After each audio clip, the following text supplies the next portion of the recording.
Standalone readers are so old school. The newest trend in readers is ones that can do more, like the Amazon Kindle Scribe.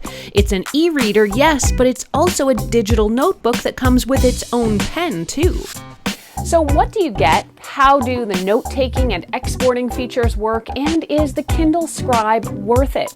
I'll test it out in this hands-on review.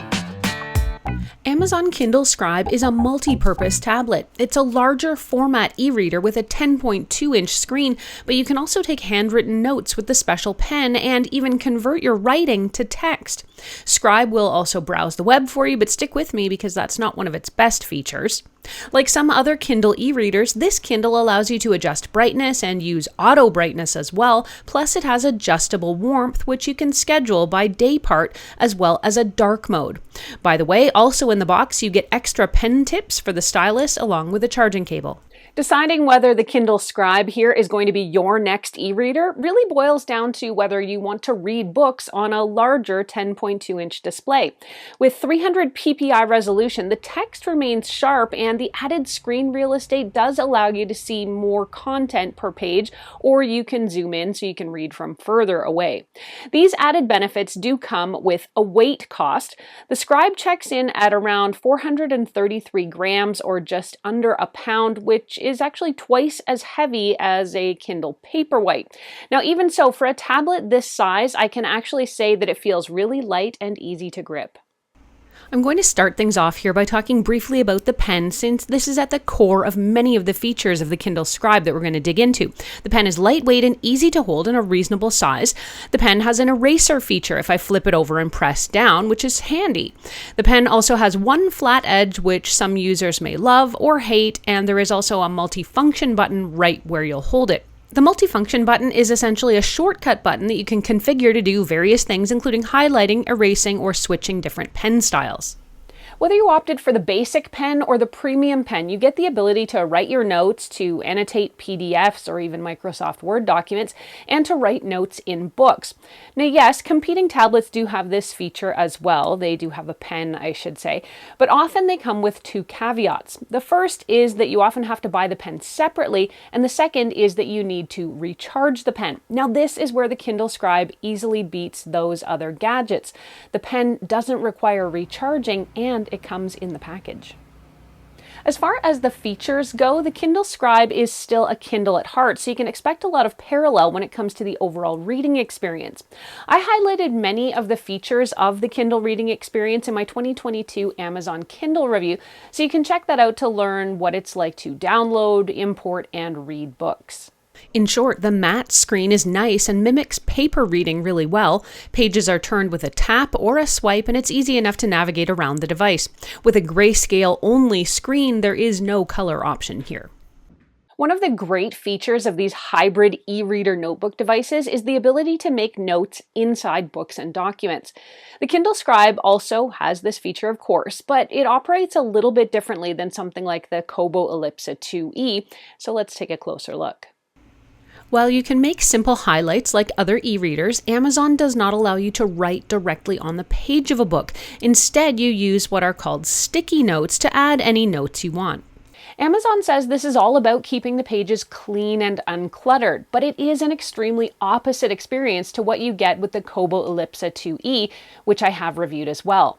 You can check that review out here on the channel, and I will make sure to link up to it at the end of this video. On the Scribe, you can't write notes in the margins or on the page. You'll choose instead where on the page you want a note to sit by highlighting or tapping. Then you'll choose the note option from the menu that pops up. Your sticky notes will open up a large window at the bottom of the page and let you write inside using handwriting or text. Then you'll close that note and it leaves a small annotation on the page wherever you tap the screen. You can then tap the All Notes option to review everything you've jotted down and then opt to export that to your email. Depending on the type of thinker you are, you're either going to love this or hate this experience. Some folks want to see all their notes at a glance on the page, while for others that can be distracting. I can see the benefits to doing this both ways, and I don't think I really have a particular preference. So I'll leave it at this, saying that I think the sticky notes feature works incredibly well. It's easy enough to share notes off the device as well. One last point on this is that Amazon did recently roll out the ability to do direct on-page writing in some cases, but for now it only applies to things like guided journals and word games like crosswords or Sudokus. Since the notebook feature is the other big upgrade on this device, I'll focus some time here. Creating and managing your notebooks is easily done from the Notebooks tab on the main menu. One of the first things I noticed and really appreciated is the ability to choose the type of notebook format you want to use. You don't just have to get a blank page, you can have ruled notes, a checklist, a grid page, or even dots. There's also a variety of other templates, including daytimer format, calendar, and more. You can even change the background format of these notes after the fact. The notebook has a fantastically tactile writing feel. It feels and scratches just like pen on paper, avoiding that kind of nails on a chalkboard feel that scratching a stylus across a glass screen can sometimes bring. You can even set a passcode for some of your notes to keep them private. Drawing on the Kindle Scribe is actually a much more impressive experience than I was anticipating. Having recently tried the Kobo notebook, it struggled with saving larger drawings and doodles, but the Kindle Scribe appears to have no such hang-ups. You can share your notebooks and pages easily enough using email.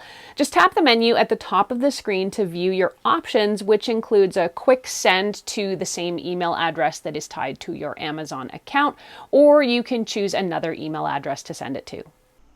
You can also have your scribe automatically convert your handwriting to text and send that using email also. If you use the convert option, it's obviously not going to include drawings, diagrams, or equations, but I can say the conversion feature was extremely accurate, and it was able to accurately translate even my imperfect handwriting into text with zero mistakes. In short, I really liked the note-taking experience on the Kindle Scribe. It was comfortable, easy to use, there's a ton of variety in how you can take your notes, they're easy to export, and the text conversion works flawlessly. I will also note that a recent Microsoft Word update means you can now more easily send Word documents right to your Kindle from the Microsoft Word app's export menu. I am sadly way behind on my Microsoft Word updates, or maybe I'm really just too cheap to pay for the upgrade, so I was not able to try this out, but I will take Microsoft's word for it for now. The Kindle Scribe comes equipped with a simple web browser in case you do want to do a bit more with your device. I can say the experience was far less than ideal. The web browser is incredibly slow and plenty of content simply won't load, and even the basic website functions don't seem to work very well, whether I was trying out my own website or Amazon's. It would often take upwards of 10 to 12 seconds to completely load even one of Amazon's own web pages. While looking something up on the Kindle Scribe's web browser would be fine in a pinch, I guess, it's not ideal for doing any kind of internet research. Now, I will add here, since I've made a couple notes about the Kobo Ellipsa 2e, that the experience of browsing the web on that tablet is similarly unproductive, with Kobo actually going as far as calling its browser a beta test feature and making no guarantees it'll actually work. Amazon estimates a fully charged Kindle Scribe should last you about 12 weeks if you read about half an hour a day and with the Wi-Fi switched off. Now, obviously, your mileage will vary depending on your screen brightness settings and your overall usage, but it is a safe bet that your Kindle Scribe will probably last just as long as a typical Kindle reader, which is, of course, far longer than your average iPad or Galaxy tablet. The Scribe will take about 2.5 hours to fully recharge. I haven't had mine for much more than about 2 weeks, so I can't test out the full battery longevity yet. Though the Kindle Scribe here is now Amazon's flagship e-reader, it is missing a couple of features that some of the cheaper Kindle devices have, so I will mention them here in case they apply to you. The Kindle Scribe is not waterproof, so you might want to consider something like the Kindle Paperwhite or the Oasis for your reading buddy at the beach instead. It also lacks the wireless charging support, which is found exclusively on the Kindle Paperwhite Signature Edition. Finally, the page turn buttons that are found on the Kindle Oasis are missing on the Kindle Scribe if you would be looking for that more manual, clickable experience, and personally, I'm not. Overall, the Kindle Scribe has been a cool experience for me. On the pro side, the large screen gives me a lot more real estate to work with, and it means no squinting at a tiny handheld. The reading experience is outstanding. The addition of the note-taking capabilities is extremely well executed, and this version offers a lot more customization than some other competitors. The tactile pen on paper feel when you're writing is probably the best I've tried.